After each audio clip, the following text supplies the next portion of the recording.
On voit que derrière les vagues revendications féministes, la xénophobie revient très vite. D'ailleurs, ça ne vous étonnera pas d'apprendre que les viols et les féminicides ne sont dénoncés par le collectif que quand il s'agit d'étrangers, de préférence musulmans.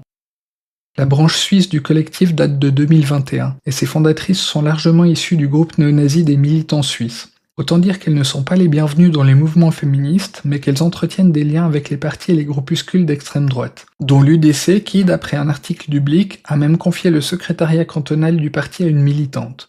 Mais elles font également des soirées avec Jungetat, le monde est petit. Pour revenir à l'article, il est toujours bon de rappeler que Jean-Luc Ador ne se contente pas de soutenir Némésis. Il est également l'auteur de propos racistes condamnés par la justice. Quant à ses prises de position féministes, on les cherche encore. Autre exemple de lien entre l'UDC et des mouvements d'extrême droite, le valaisan Oscar Freisinger, ancien vice-président de l'UDC, était proche du Bloc identitaire, un mouvement français d'extrême droite, ou du Vlaams-Belang, un parti politique néerlandais anti-islam. Il avait accroché dans son sous-sol un ancien drapeau allemand utilisé comme symbole par des groupes nationalistes. C'est cohérent avec la position de l'UDC qui cherche à être la façade présentable de l'extrême droite et qui n'hésite pas par ses déclarations ou ses affiches à faire des appels du pied racistes.